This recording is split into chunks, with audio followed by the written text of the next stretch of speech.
Moi, je suis très heureux d'être parmi vous ce matin. Voilà, finalement, vous avez déjà presque tout dit. Je suis de la maison, pour ceux qui ne me connaissent pas. J'ai grandi ici, hein, j'ai passé plus de mes 20 premières années dans cette église. Et puis, avec mes études, je suis parti un petit peu sur Rouen là, pendant quelques années. Et là, avec le travail, comme l'a dit ma femme à l'instant, qui est là-bas, on est sur Quimper maintenant. On est à l'église de Quimper avec le pasteur Benjamin Besnard depuis 2 ans maintenant. Et donc, ce matin, je voudrais partager avec vous sur le thème du combat, justement du combat, de la guerre. Vous savez que on est dans un monde où des guerres, il y en a tout le temps.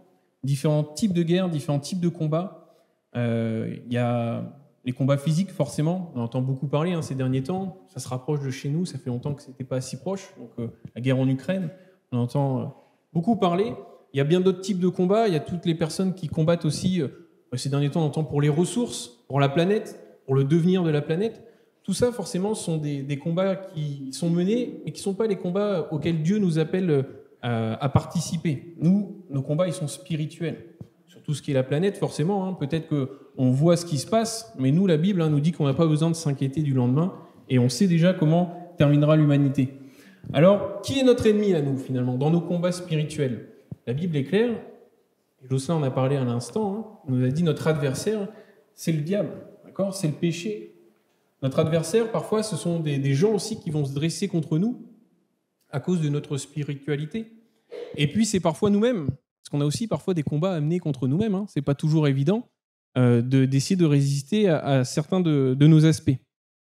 Alors, je suis venu pour ce message avec 2 livres. Forcément, plus qu'un livre, la parole de Dieu. Je me suis appuyé sur la parole de Dieu pour préparer ce message. Et sur un petit livre, je vais juste vous donner une citation. Un vieux livre, il a été écrit environ 500 ans avant Jésus-Christ, c'est l'art de la guerre. Ça, les hommes ont toujours été bons pour faire la guerre. Et même si Sun Tzu, c'est comme ça qu'il s'appelle celui qui a écrit ce livre, il parlait de la guerre physique, dedans il y a des enseignements qui peuvent nous servir sur la guerre spirituelle. Et Sun Tzu, il nous dit que pour remporter les combats, il faut connaître son ennemi. Il faut que nous sachions qui nous combattons.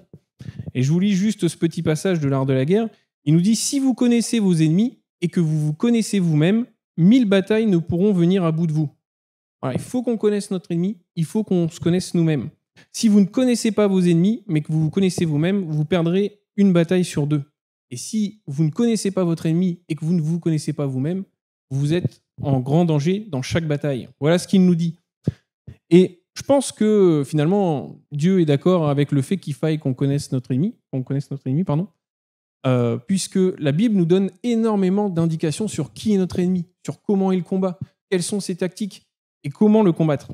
Alors je vous propose là ce matin qu'on fasse des petits allers-retours dans différents passages de la Bible pour qu'on puisse vraiment découvrir qui est notre ennemi.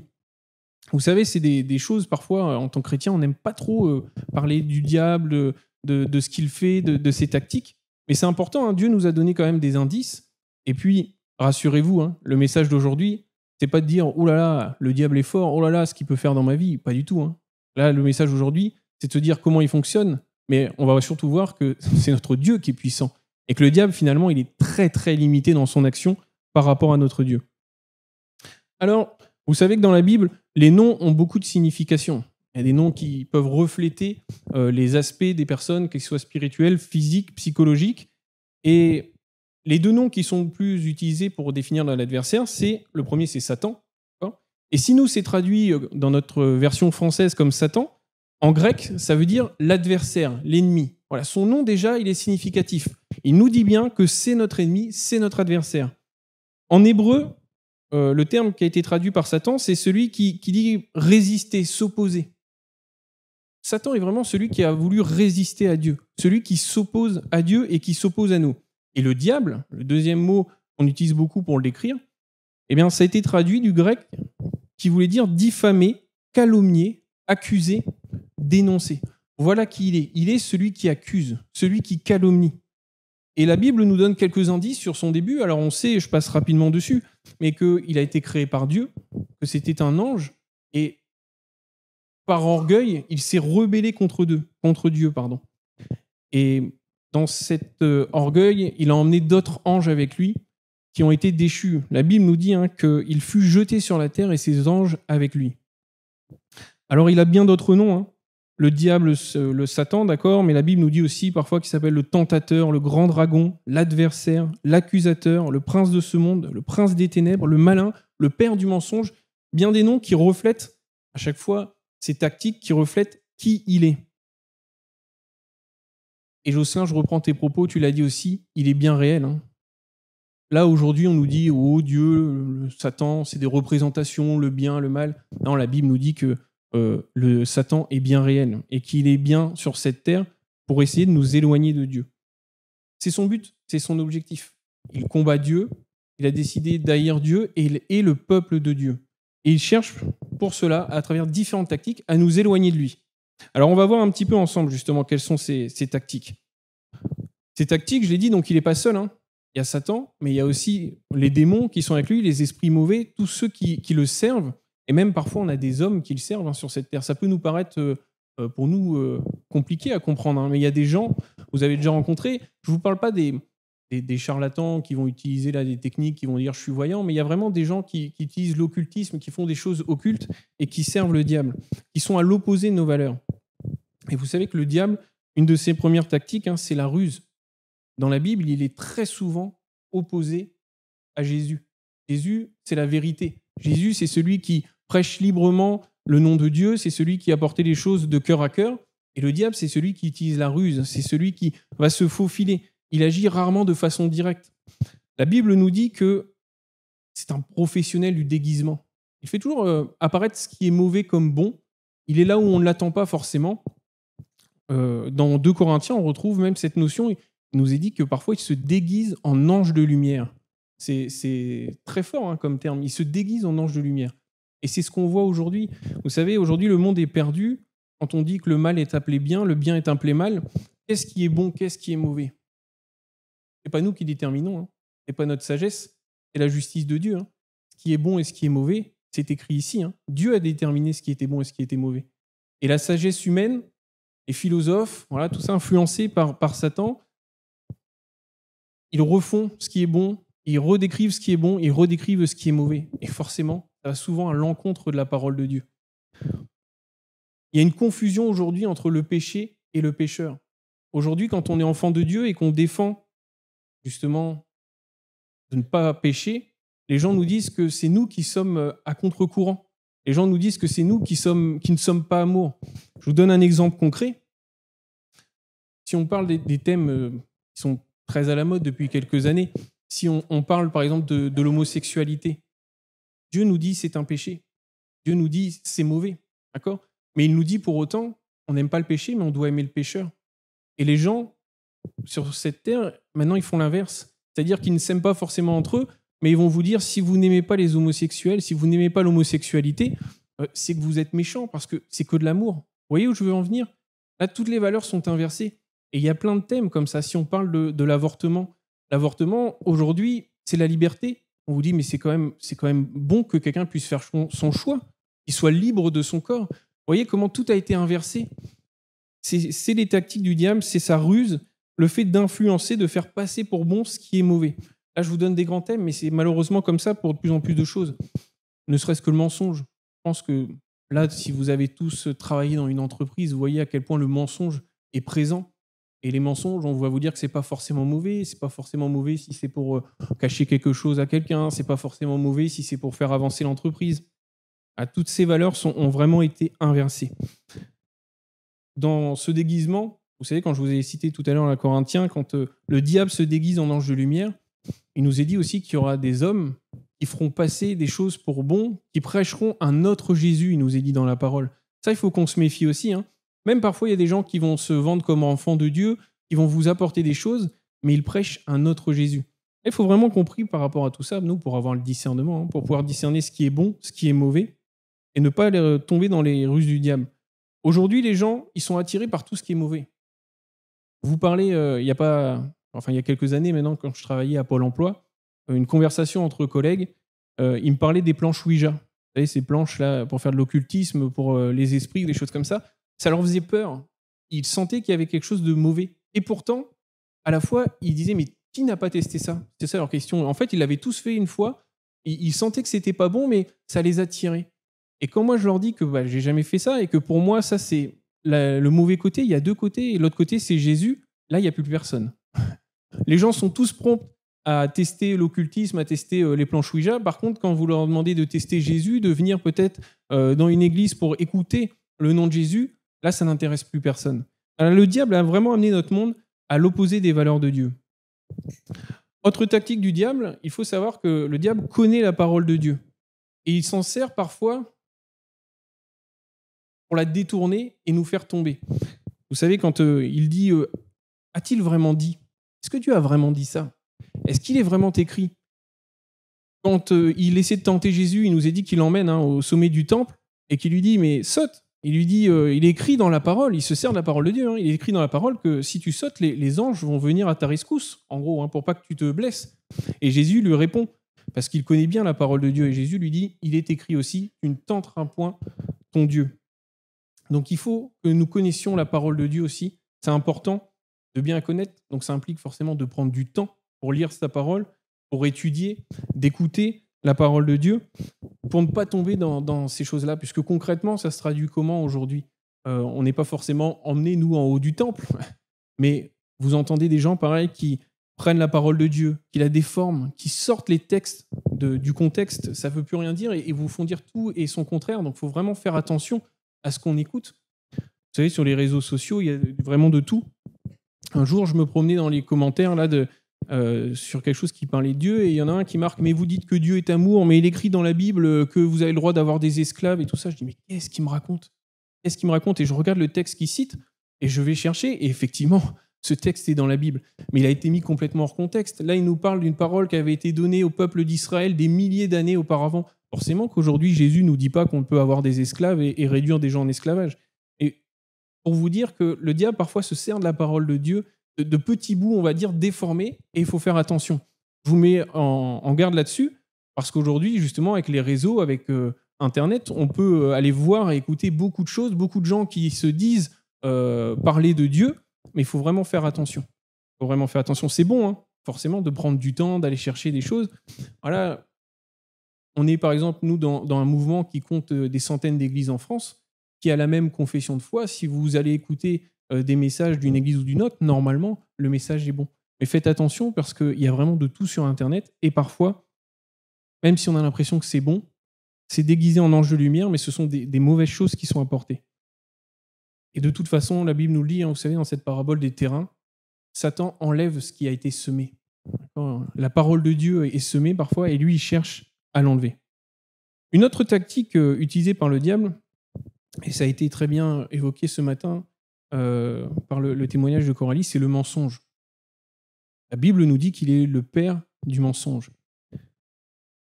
Tu as donné un exemple dans ton témoignage là, de ce qu'est les mensonges que peut mettre le diable dans nos cœurs. Et ça, on peut tous en avoir, on en a tous à des moments donnés ou d'autres dans notre vie, des choses qui sont dans notre cœur. Tu es mauvais, tu n'arriveras à rien. Là, ta vie est foutue, c'est ça qu'elle avait dans son cœur. On dit ta vie, elle ne sera plus joyeuse maintenant que tu as cet enfant. Tout ça, ce sont des mensonges que met le diable. Il essaie de nous éloigner. La Bible nous dit, et ça on le retrouve en Jean 8, 44, il n'y a pas de vérité en lui. Dans le diable, il n'y a pas de vérité. Le monde nous promet des choses. On nous dit que ce qu'il faut pour notre bonheur, c'est la richesse. Ce qu'il faut pour notre bonheur, c'est la gloire, toutes ces choses-là. Ça, c'est du mensonge. Peut-être que ça peut rendre heureux sur cette terre, mais la vérité, c'est que c'est notre salut qui importe. C'est après notre passage sur cette terre. Donc, il faut faire attention aux mensonges du diable. Je ne sais pas, peut-être que certains s'en souviennent. Moi, je vais vous donner le mensonge que j'ai eu dans mon cœur et qui a été très, très dur pour moi. C'était plutôt à l'adolescence. C'est pour ça que je dis peut-être certains s'en souviennent, puisque j'étais ici et c'est quand je commençais aussi à aller à l'église de Pavilly. Moi, j'avais un mensonge dans mon cœur. J'étais persuadé que si je restais dans l'église, si je suivais Dieu, je serais toute ma vie, je serais seul. Je n'aurais personne. Je ne trouverais jamais une femme. Je n'aurais jamais d'enfant.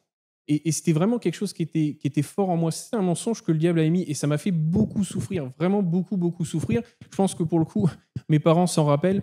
Et avec les mensonges arrive souvent la tentation. Le diable est aussi appelé le tentateur. Donc quand vous avez ces mensonges, Aurélie a dit, peut-être qu'elle a été tentée de se dire « je vais mettre fin à mes jours ». moi, forcément, j'ai été tenté dans ces mensonges de se dire, je vais faire le choix de quitter l'Église et de vivre l'amour, enfin l'amour d'une femme. Euh, c'est très dur. Et je ne sais pas si vous en souvenez, monsieur Lancel, hein, mais un jour, mes parents étaient en vacances et je suis venu chez vous à Floc parce que j'étais en pleurs, détruit, puisque j'étais pris dans cette tentation, ce mensonge. Et là, j'avais une tentation devant moi et je ne savais plus quoi faire. Et mes parents n'étaient pas là. Et j'avais été chez monsieur Lancel. Ça peut aller très très loin, ces mensonges, ces tentations. Alors, il faut savoir ce qui est bon. Il faut qu'on arrive à ne pas à résister à la séduction du diable. Il y a des exemples dans la Bible de personnes qui ont été tentées. David l'a été. Il nous est dit que, vous savez, quand David veut faire le dénombrement du peuple d'Israël, c'était pas ce qui plaisait au cœur de Dieu. Là, c'était un peu l'ego qui parlait, le fait de compter mon peuple et de dire, voilà, je suis puissant. Et ça ne plaisait pas à Dieu. Et il nous est dit, ça c'est dans 1 Chronique au chapitre 21, au verset 1, Satan se dressa contre Israël. Encore une fois, Satan, c'est l'ennemi qui se dresse contre le peuple d'Israël. Et il excita David à faire le dénombrement. Voilà, dans la tentation, il pousse David à faire le dénombrement et il va le faire. Et quand on succombe à la tentation, ça peut arriver. David, ça lui est arrivé. Il y a des répercussions. Forcément, là, il y a eu des répercussions qui étaient mauvaises pour David et des répercussions qui ont été mauvaises pour le peuple d'Israël. Donc, il faut faire attention. Forcément, encore une fois, ça implique d'être dans la prière, d'essayer de prier, d'avoir le discernement, que Dieu nous montre ce qui est du mensonge, ce qui n'en est pas, que Dieu nous amène à résister à la tentation, qu'on arrive à ne pas se laisser séduire par le diable et par ses ruses. Le diable, enfin, c'est celui qui accuse. Il accuse de deux manières. C'est celui qui va mettre la culpabilité dans nos cœurs. Je vais vous dire, il y a la bonne et la mauvaise culpabilité. Vous savez, quand on fait quelque chose de mal, si par exemple, on n'a pas résisté à la tentation, eh ben, on peut se sentir coupable. Et ça, c'est plutôt bon. Se dire, mince, là j'ai péché. Là j'ai fait quelque chose qui n'a pas plu à Dieu. Et cette culpabilité qui est bonne, normalement, elle nous pousse à la repentance. Elle nous pousse à dire pardon à Dieu. Et c'est ce que va faire David. Il va dire, mais là, en fait, j'ai fait quelque chose qui a déplu à mon Dieu et il demande pardon à Dieu. Mais le diable, lui, met la culpabilité qui suit. C'est-à-dire que la Bible nous dit que Jésus est mort pour nos péchés, que si on s'est repenti, il a payé le prix à la croix pour nous. Et le diable, il va être celui qui va mettre cette graine dans votre cœur de culpabilité, qui va dire, mais tu es trop mauvais. Tu es trop mauvais pour prier. Tu as vu ce que tu as fait. Tu n'es même pas digne d'élever le nom de Dieu. Tu es trop mauvais pour le servir. Tu es trop mauvais pour passer par les eaux du baptême. Des choses comme ça, ce sont des mensonges accusateurs de la part du diable. Il nous met la culpabilité pour nous faire tomber. Vous voyez la différence, hein? Je me sens coupable, je me repens. La Bible nous dit que normalement, voilà, Jésus est mort pour ça. Et forcément que si on devait être digne de passer par les eaux du baptême, personne ne le ferait, puisqu'on ne peut pas gagner le salut par notre comportement. Forcément, c'est Jésus qui fait que nous sommes pardonnés. Et ça renvoie à la deuxième chose sur l'accusation. Parce qu'il nous est dit dans la Bible que le diable, c'est celui qui va aussi être près de Dieu pour nous accuser.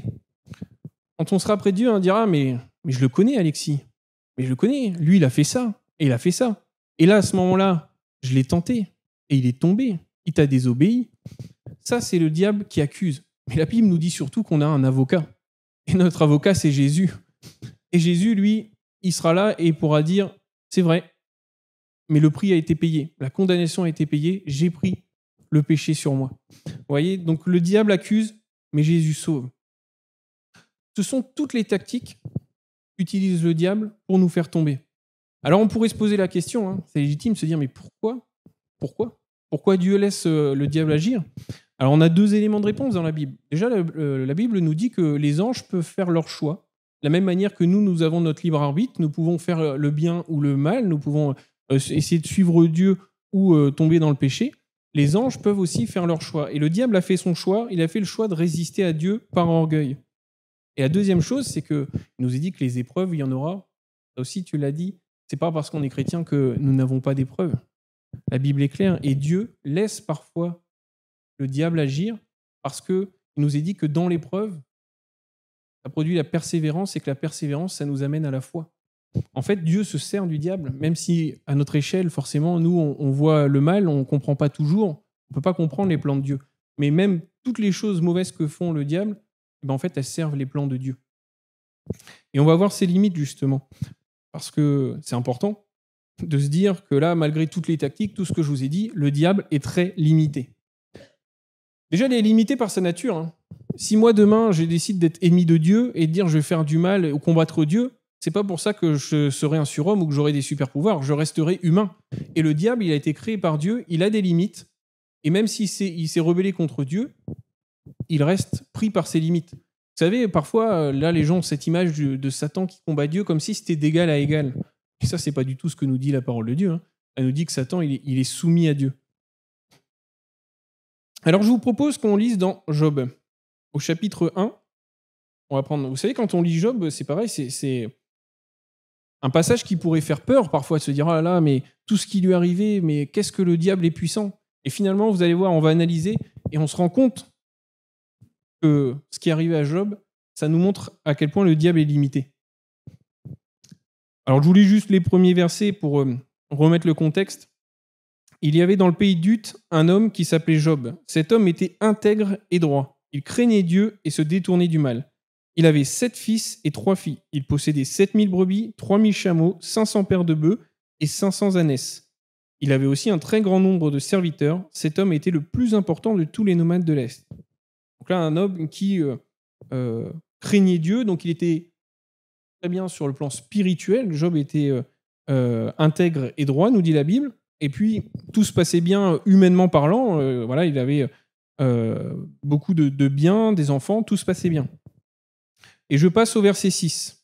Il nous est dit « Or, les fils de Dieu vinrent un jour se présenter devant l'Éternel, et Satan vient aussi au milieu d'eux. » Là, on arrive, moi le titre que j'ai dans ma Bible là, du passage, c'est la première mise à l'épreuve. On arrive sur la mise à l'épreuve de Job. Ce premier verset, qu'est-ce qu'il nous dit ? Il nous dit que les fils de Dieu vinrent se présenter. Voilà, j'ai une annotation dans ma Bible qui me dit que ça peut être traduit aussi par les anges de Dieu. On voit déjà dans ce verset que le diable, il est soumis à Dieu. Quand Dieu convoque, c'est pas le seul passage qui nous en parle, hein. Vous pourrez regarder dans Un roi, c'est à propos d'Akab. Quand Dieu convoque un conseil céleste, quand Dieu convoque ses anges, le diable doit rendre des comptes, le diable doit se présenter. Il est soumis à Dieu.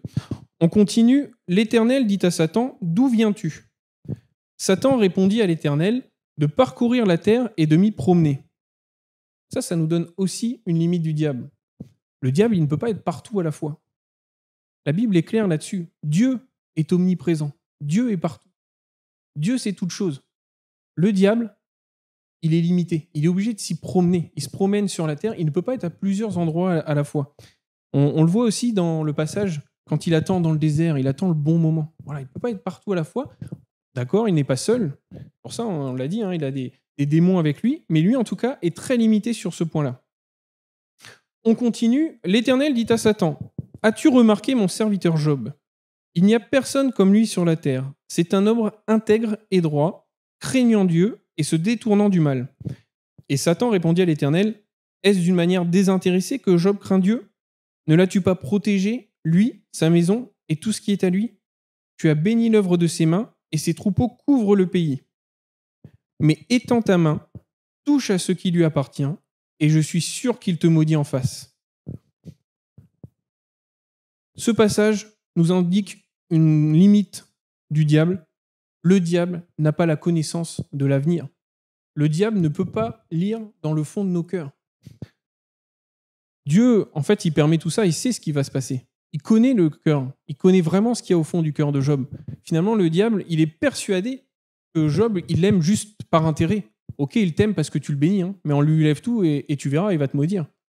Il n'a pas la connaissance de l'avenir et il ne peut pas lire dans les pensées de Job. S'il avait pu, il aurait su que Job allait rester intègre et droit jusqu'au bout. C'est important, hein, dans nos vies de se dire, il n'a pas la main sur nous. Hein. Il va essayer, mais il ne sait pas si on va tomber. Il essaie de nous faire tomber, il essaie de nous faire pécher, d'aller à l'encontre de Dieu, mais il est incapable de savoir ce qu'on a au fond de notre cœur. Et je termine par le verset suivant. L'Éternel dit à Satan, « Voici, tout ce qui lui appartient, je te le livre. Seulement, ne porte pas la main sur lui. » Et Satan se retira de devant la face de l'Éternel. L'Éternel dit, « Voici, je te le livre. » Le diable ne peut pas nous atteindre si l'Éternel ne donne pas son accord. Et encore, là, il lui dit, d'accord, je te le livre, mais il lui dit, ne porte pas la main sur lui. Non seulement il est obligé de lui donner l'accord, mais en plus, il lui fixe une limite. Ah, il est vraiment limité. C'est Dieu qui a le pouvoir sur toute chose. Et le diable, encore une fois, lui est soumis. Et si Dieu lui dit non, tu ne peux pas faire ça, ou tu ne vas pas plus loin que ça, le diable ne peut pas aller au-delà de la limite qui a été fixée par Dieu. Et on retrouve plusieurs passages qui disent que parfois, le terme réclamer, que Satan nous réclame. Vous savez, quand il y a, dans Luc, on voit Simon, Simon, le Satan vous a réclamé pour vous cribler comme le froment. Ce terme réclamer, en fait, c'est demander quelqu'un qui n'est pas sous notre pouvoir. Le diable sait que nous ne sommes pas sous son pouvoir et il est obligé de nous réclamer auprès de Dieu pour avoir le droit parfois de nous atteindre. Encore une fois, parfois Dieu l'autorise. C'est pour ça que nous avons des épreuves. Mais vous voyez que si je prends à très courte échelle sur le témoignage qu'a donné Coralie, forcément ça a été une épreuve, ça a été difficile. On ne comprend pas pourquoi on passe par là. On crie à Dieu, pourquoi. Voilà, je ne vais pas chercher à expliquer pourquoi Dieu permet ou ne permet pas. Mais en tout cas, ce qui est sûr, c'est que finalement, on se rend compte, une fois que l'épreuve est passée et qu'on a tenu bon, qu'on a encore plus confiance en Dieu, qu'on a encore plus la foi en lui. On s'aperçoit que là, il nous a délivrés, qu'il nous a gardés et qu'on peut se confier en lui. C'est pour ça que Dieu permet parfois que, quand le diable réclame, on soit atteint.